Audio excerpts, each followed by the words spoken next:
Voulez-vous savoir la notion de la stratigraphie, les types de datation, ainsi que les différents principes utilisés en stratigraphie? Regardez cette vidéo.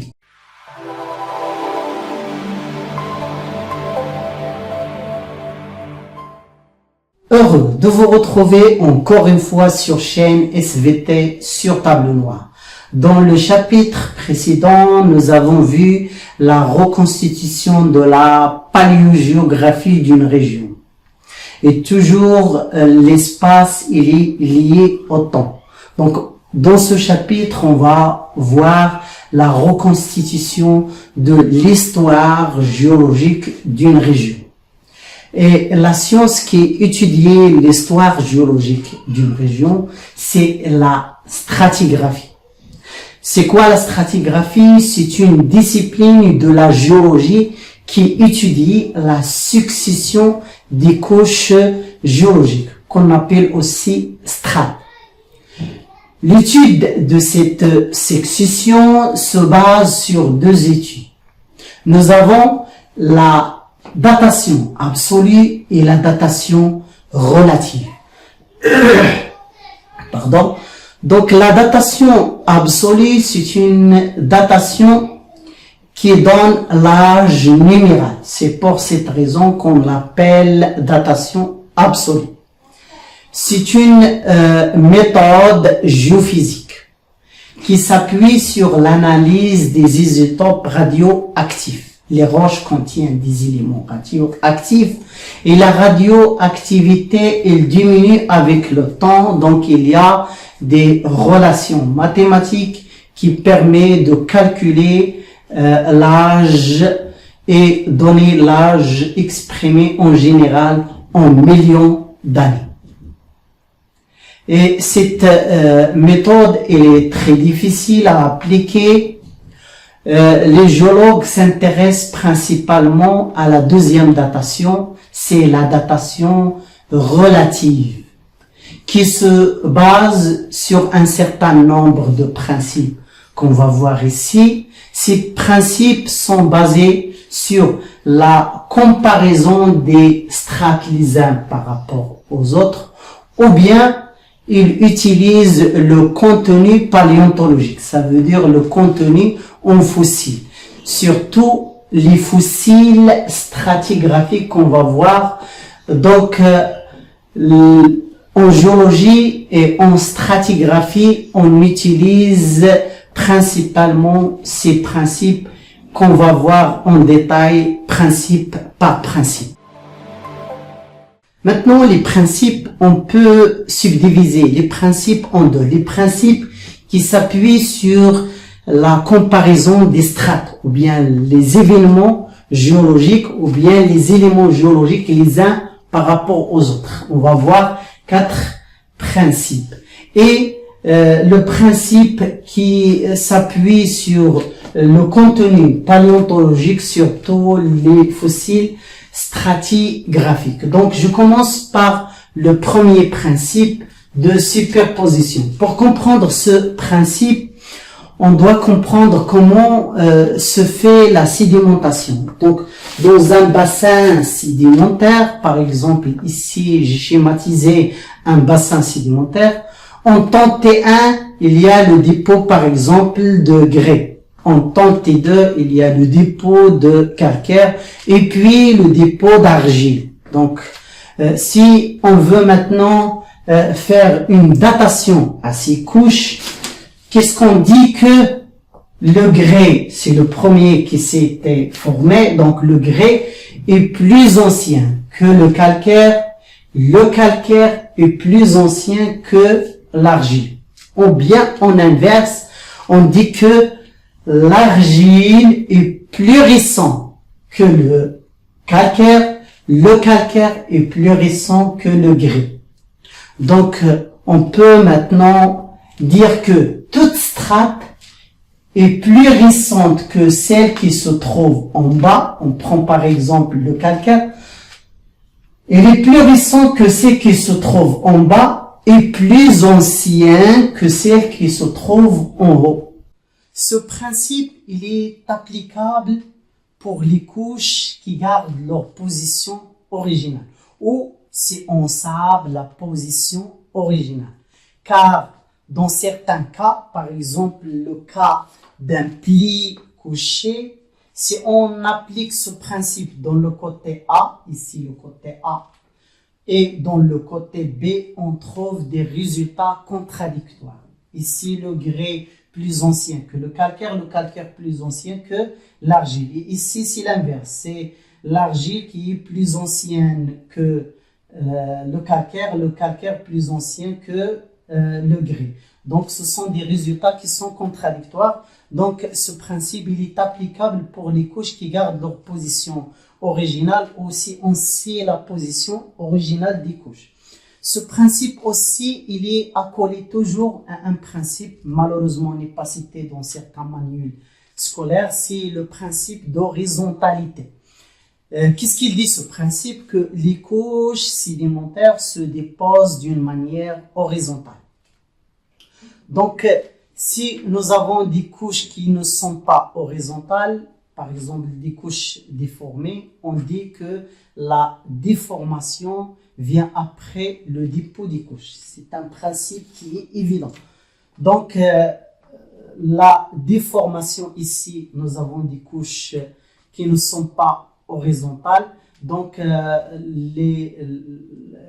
on dit que les couches, elles ont subi une déformation. Donc, ce principe de l'horizontalité, les couches sédimentaires se déposent horizontalement. Donc, maintenant, le deuxième principe, c'est le principe de recoupement. J'ai schématisé deux exemples. Une faille qui affecte les couches sédimentaires, un filon magmatique qui affecte aussi les couches sédimentaires. Donc, qui est l'élément le plus ancien, le plus récent? Donc, nous avons ici une faille qui coupe des couches sédimentaires. Évidemment, la faille, elle est postérieure aux couches sédimentaires. Elle vient après la formation des couches sédimentaires.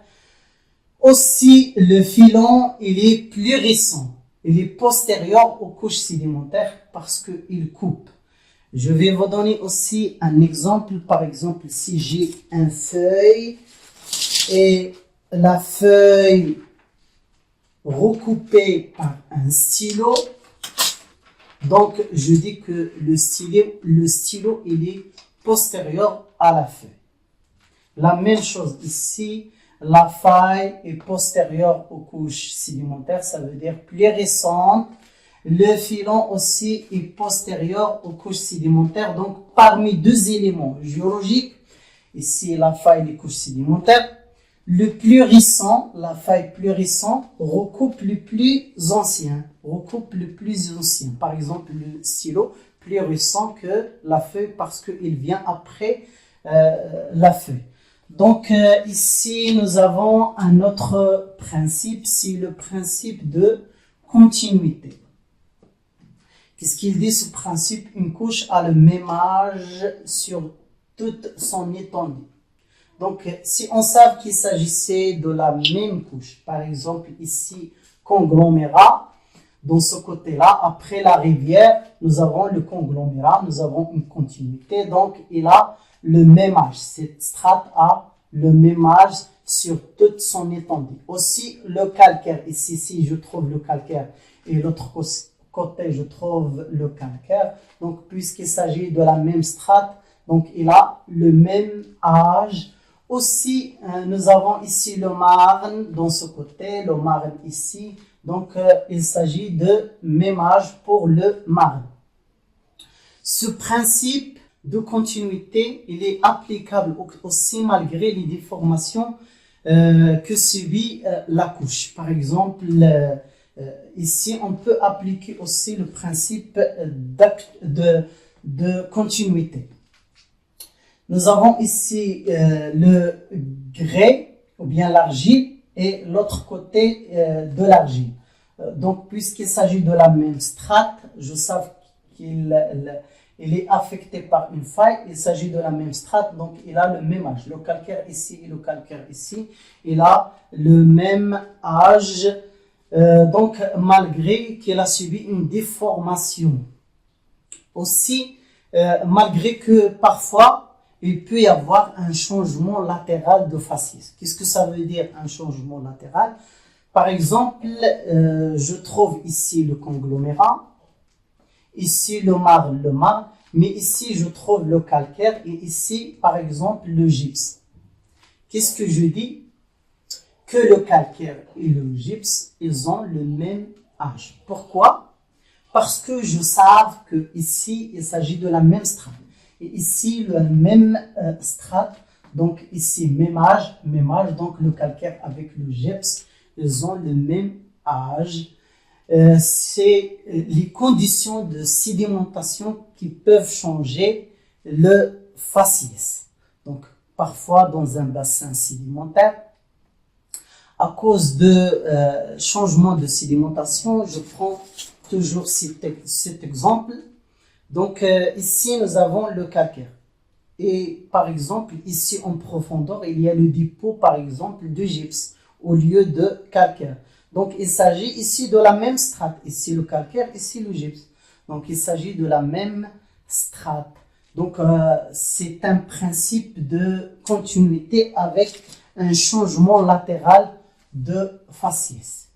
Le dernier principe dans les principes de comparaison, c'est le principe d'inclusion. Ici, nous avons un galet.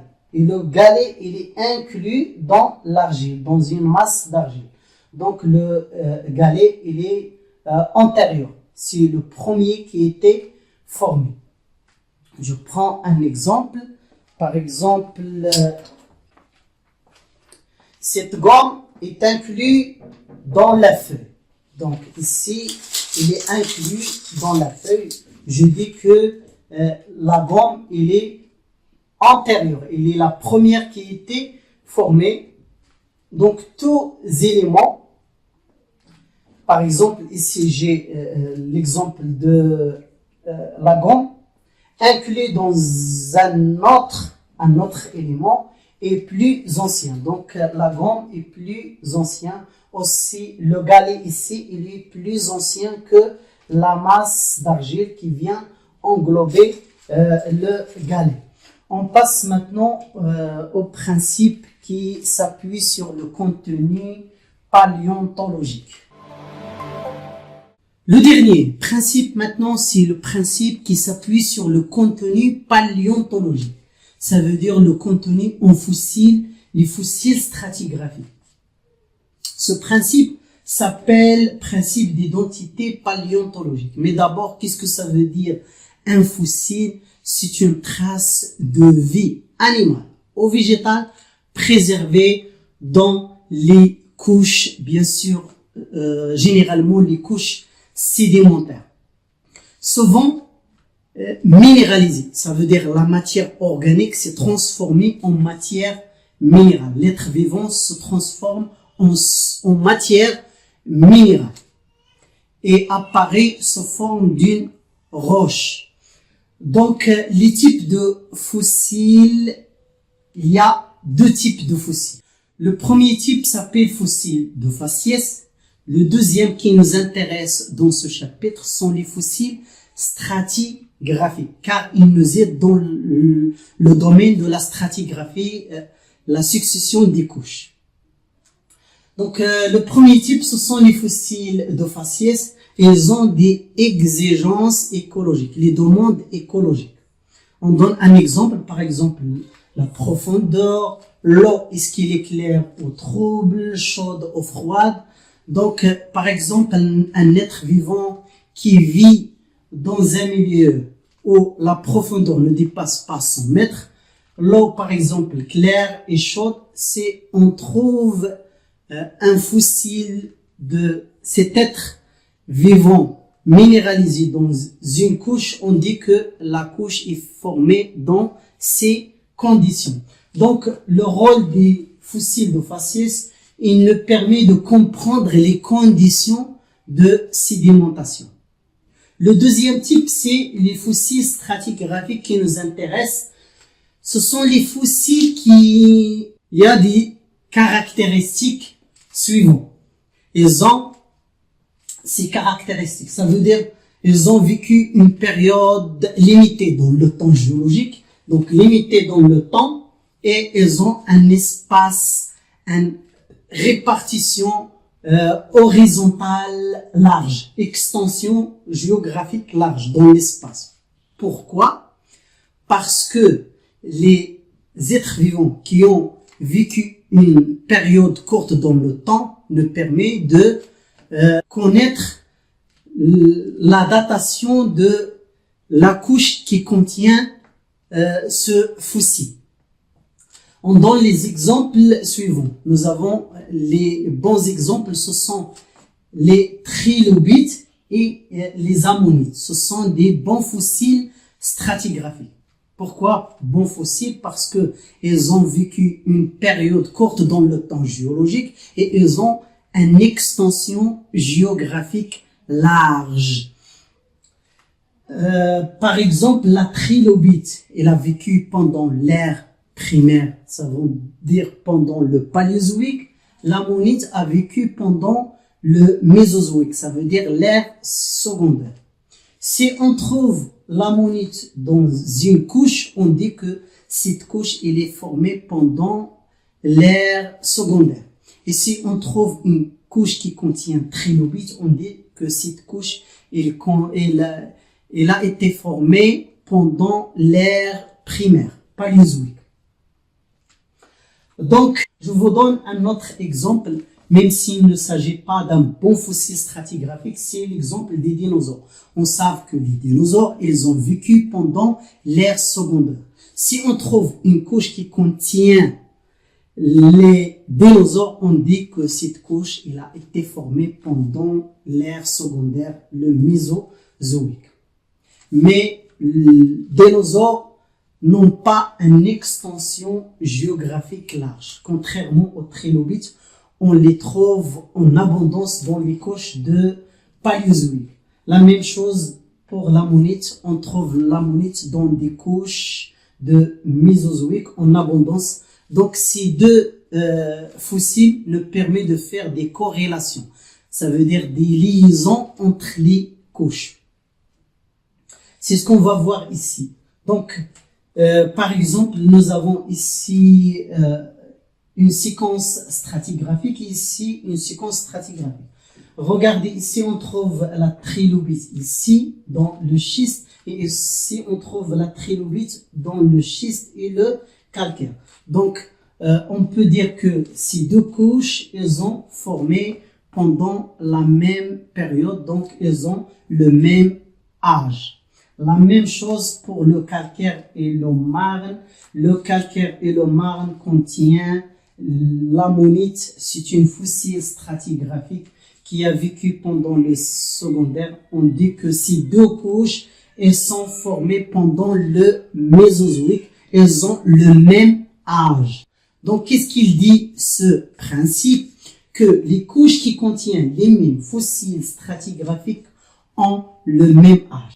Donc, ces fossiles, les fossiles stratigraphiques, ils ont un rôle de datation relative des couches. Il permet de faire des corrélations entre les couches. Nous avons ici déduit que cette strate avec ces deux strates, elles ont le même âge.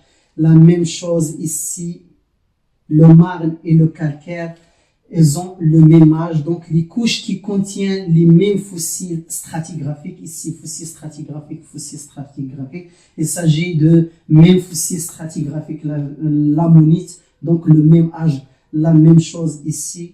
Donc, c'est un principe très important pour la datation des couches sédimentaires, car les couches sédimentaires, généralement, ils contiennent les fossiles. بالنسبة للبروفيرب ديال هاد القصة هادي ne te venge pas les fruits pourris tomberont d'eux-mêmes لا تنتقم لأن الفواكه فاسدة تسقط لوحدها إلى حصة مقبلة إن شاء الله. 蹲着，蹲下来，对。